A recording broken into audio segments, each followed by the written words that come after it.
মাইয়ে পায়ে গামলাধারী আমলারা জবাব চাই, জবাব চাই। আমার কাছে আমার জীবনের শেষ বক্তব্য। এখানে আমি জয়েন করেছি, তারপরে 2 বছর পরে জানি যে ওই পোস্টে আরেকজন আছেন, পরে জানতে পারছি যে আবার পোস্টে আগের থেকে একটা ইতিহাসের পোস্টে হচ্ছে। না আমি কখনো দেখিনি, এখনো পোস্টে ভুতুড়ে নেওয়া হয়ে আছে। কিন্তু তাহলে আবু সোহেল বাবু কি করে সংখ্যালঘু ছেলে কিংবা সাধারণ সম্পাদক হতে পারে এখনো পর্যন্ত? যারা বর্তমানে কর্মরত শিক্ষক এবং গ্রুপ ডি সমস্ত শিক্ষকদের চাকরি আজকে দুশ্চিন্তাগ্রস্ত হয়ে গেছে।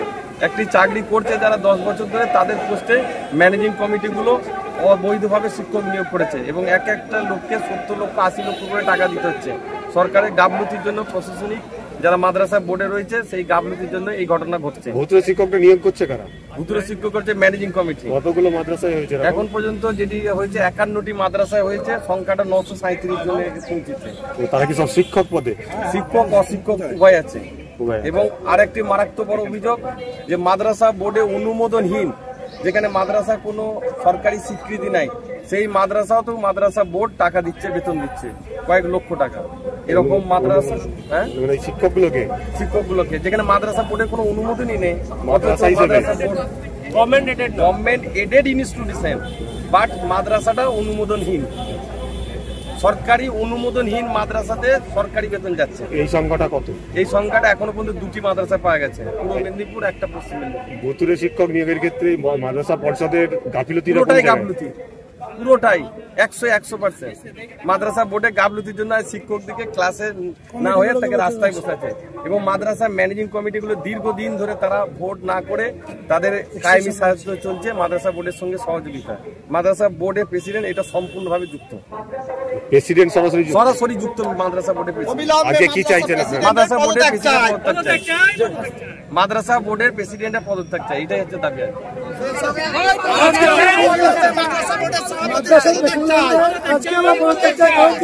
সরাসরি ম্যানেজিং কমিটির সঙ্গে যৌথভাবে এই কাজ করছে। ফলে আমরা আজকে দীর্ঘক্ষণ আন্দোলন চালাবো যতক্ষণ না প্রেসিডেন্ট পদত্যাগ করবে। রাত হলে রাত পর্যন্ত আমরা অবস্থান করবো।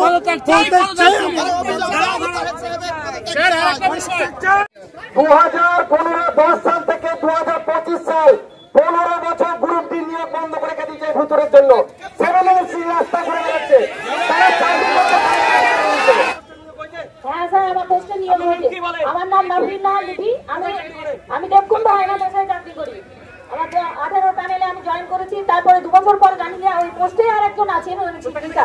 না কোনোদিন আমি তাকে চোখে দেখিনি। আমার নাম রতন জানা, আমি কুইল হাই মাদ্রাসায় চাকরি করতাম এতদিন। এখন কেথারডাঙ্গাতে গেছি, কিন্তু কেথারডাঙ্গাতে গিয়ে পরে জানতে পারছি যে আবার পোস্টে আগের থেকে একটা ইতিহাসের পোস্টে হচ্ছে। না আমি কখনো দেখিনি। আমার নাম আয়েশা খাতুন। আমাদের হচ্ছে 7SLST এবং ওই গ্রুপ আমাদের গ্রুপে জয়েনিং আছে, সেই জন্য আমাদের জয়েনিং হচ্ছে না। এই ভুতুরের বেতন বন্ধ করতে হবে, যাতে না হয় সেই ব্যবস্থা।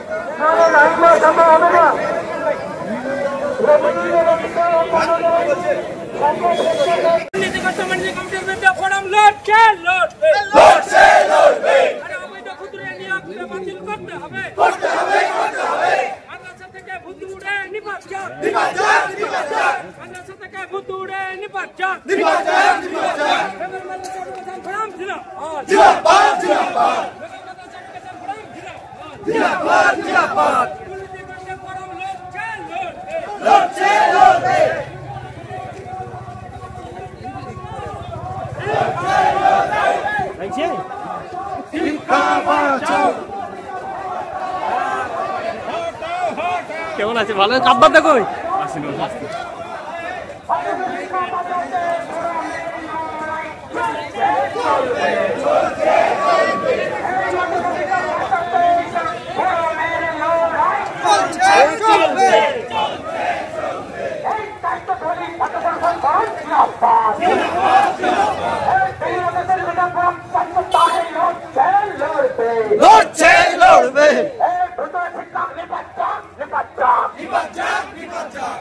সুযোগ পেলে ব্যাংক থেকে সই করো, টাকা নিয়ে নিয়ম করো, এই কমিটির নেপাচ্ছা।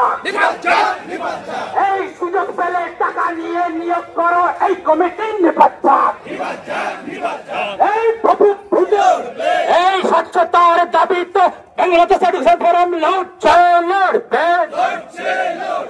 এই ভূতের রাজা তুলঙ্কর ভূতুয়া শিক্ষকের গলা টিপে ধর এই ভূতের রাজা তুলঙ্কর ভূতুয়া শিক্ষকের গলা এই মুহূর্তে টিপে ধর ভূতুরে হটাও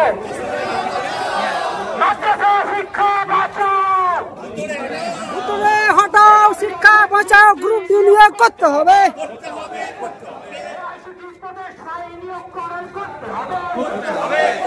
আইসিটিদের স্থায়ীকরণ করতে হবে স্বচ্ছতার দাবিতে বাংলাদেশ এডুকেশন ফোরাম লড়ছে লড়বে এই কমিটির নির্বাচক এই চূড়ান্তদের সুযোগ পেলে নিয়োগ করে এই কমিটির নির্বাচক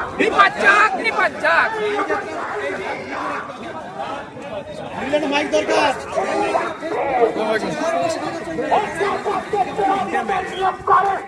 আমরা দাঁড়ি জমলাতে চাই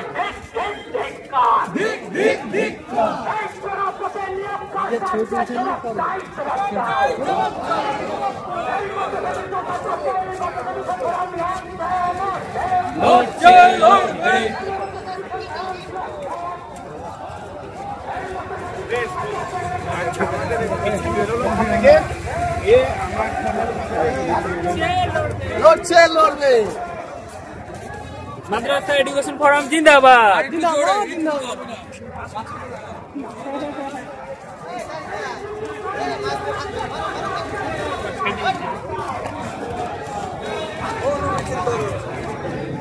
এই লাইনটা ব্রেক হচ্ছে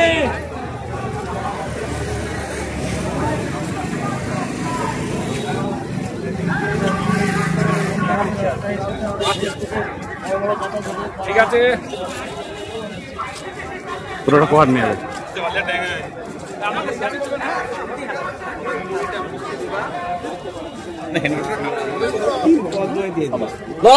লড়াই চাই দাও চলে গেলে কি করে তুমি চলে গেলে কেউ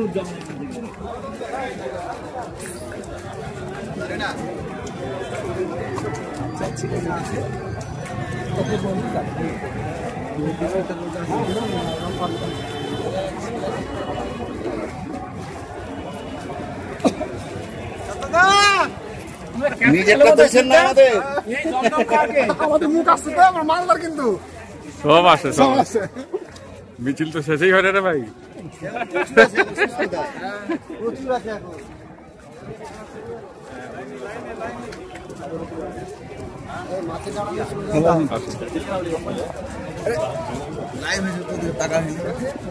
কাজ তো ভালো দেখ আপনাকে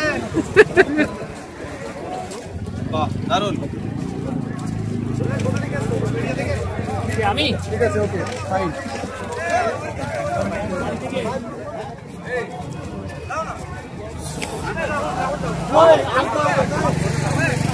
আস্তে আস্তে বলবা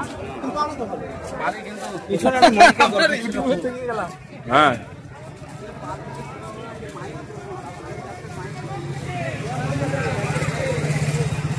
চালাল বলছে যাবো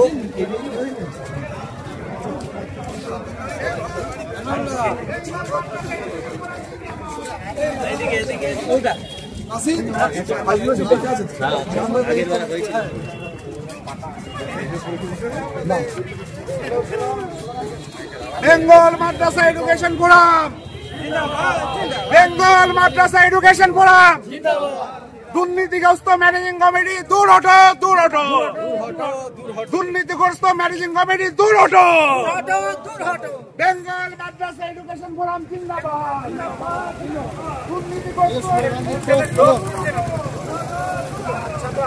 আপনি কি বুঝেন বেশি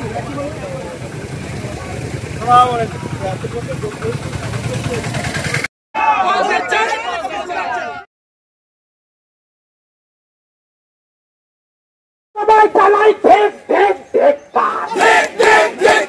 এই ভূতুয়া শিক্ষক নিয়োগ কার সাথে তোমায় চালাই দেখ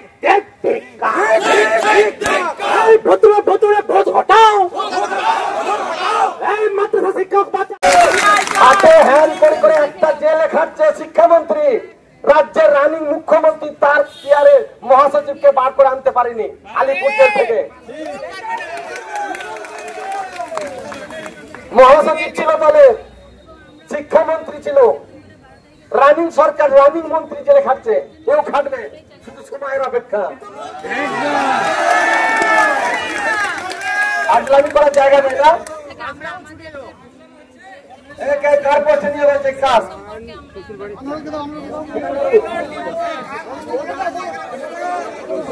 হ্যালো, আমি জকিপুর হাই মাদ্রাসার একজন শিক্ষক।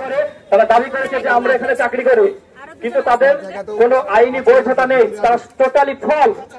আর এর জন্য তারা আবার, আমি সোহানী মাদ্রাসায় জয়েন করি, জয়েন করার পরে ওখানে যখন এসেছি 2019 সালে, ওরা ব্যাকডেটে কাগজপত্র তৈরি করে 12 জন শিক্ষক এবং 5 জন অশিক্ষক কর্মী নিয়োগ করে। মাত্র 16 মাস আছে, 200 দিন আমার মেডিকেল জমা আছে। আমার বর্তমান স্টাফ মাত্র আমাকে নিয়ে 6 জন। উচ্চ মাধ্যমিক স্কুল 2200 স্টুডেন্ট কিভাবে চালাচ্ছি, কে সামলাচ্ছি, দিল্লিতে যাচ্ছি। বেঙ্গলের যে কমিটি ছিল প্রাক্তন, দুর্দর্শ গুন্ডা আমার ছাত্র প্রাক্তন। হ্যাঁ, চলে গেলাম তাদের কথায়। 24শে সেপ্টেম্বর আমি সেখানে ওকালতনামায় সই করি। তারপরে আমার উপরে যে অত্যাচার, যা সরকার আমাদেরকে সামনে আগিয়ে দিচ্ছে, আপনারা ভুতুড়েদেরকে দেবেন না, আবার সরকার আবার পিছন থেকে তাদের ছোট ছোট চামড়াদের লাগিয়ে দিচ্ছে। কি করে হচ্ছে কি এর ওই করা যাচ্ছে? তাহলে আবু সোহেল বাবু কি করে সংখ্যালঘু ছেলে কিংবা সাধারণ সম্পাদক হতে পারে এখনো পর্যন্ত? High madrasa assistant teacher, Arabic honours PG. আমি বেলডাঙ্গায় প্রথমেই চাকরি পেয়েছিলাম, তারপরে এখান থেকে ট্রান্সফার নিয়ে দেখতে পাই যে আমার পোস্টে ভুতুড়ে নেওয়া হয়ে আছে। কিন্তু তারপরে আমরা পরে জানতে পেরেছি সমস্ত কিছু কাজ কমপ্লিট হয়ে যাওয়ার পর, কিন্তু তারপরে তাদেরকে আমরা বলেছিলাম যে এই পোস্টে কেন নিয়োগ করা হয়েছে, অনেকের উত্তর দেননি। সেটা হচ্ছে বাইজিদ হোসেন। আপনারা অনেকেই জানেন যে যে সমস্ত মাদ্রাসায় ভুতুড়ে নিয়োগে এখন সুপ্রিম কোর্টের নির্দেশে প্রধান শিক্ষক দিকে জানাতে হচ্ছে হলফনামা দিয়ে। বাবুরা তো এসিতে বসে আছে যে আপনার চাকরি করে না।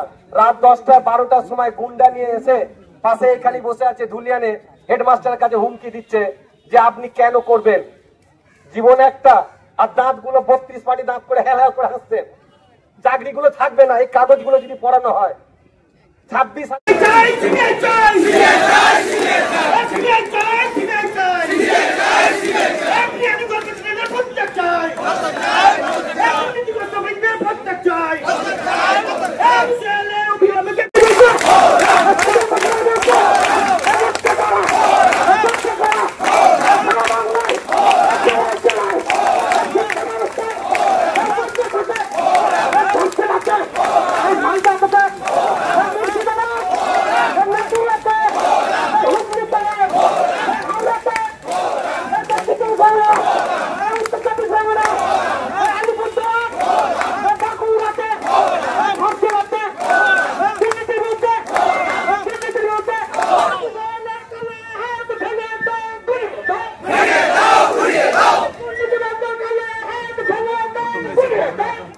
দিদি তুমি কার?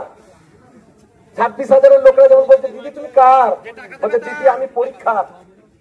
আগে বলেছিল সিরসি মাদ্রাসায় যখন হাইকোর্টের রায় হয়েছিল তখন কি বলেছিল, কারো চাকরি যাবে না, ওরা চাকরি খাবে, আমি চাকরি দেবো। এখন কি বলছে, সুপ্রিম কোর্ট যা বলবে তাই আমি করব। সবচেয়ে হাল কি জানেন, শিক্ষিত সমাজ আমরা বেশি অসচেতন। সবাই গোল্ড মেডেলিস্ট দেখাচ্ছেন, আমাদের রাজ্যের মুখ্যমন্ত্রী কি মেডেলিস্ট এটাই বুঝতে হয় না। শিক্ষকদের এই করুণ অবস্থার জন্য শিক্ষকরাই দায়ী। আজকেও মাদ্রাসা শিক্ষকরা বুঝতে পারছে না, ভাবছে ভয় দেখাচ্ছি, আতঙ্ক তুলছি, পয়সা কুড়াচ্ছি। পয়সা আমাকে কুড়াতে হবে না। সবচেয়ে বড় কথা, আপনারা কতটা সঠিক আপনার ছেলে আর আপনার বউকে জিজ্ঞেস করবেন। অনেকে বলছে না চাকরি চলে গেছে, বাবা তুমি স্কুল যাও না, বলছে না। এত অসচেতন সমাজ, এত অশিক্ষিত হয়ে সবাই যদি শীত ঘুমে যায়, আত্মকেন্দ্রিক হয়, তাহলে কি হাল হবে। 9 জুনের পর এখানে কে বলছিল একটা কুরবানি নাকি উৎসব আছে, আগামী ঈদেতে কুরবানি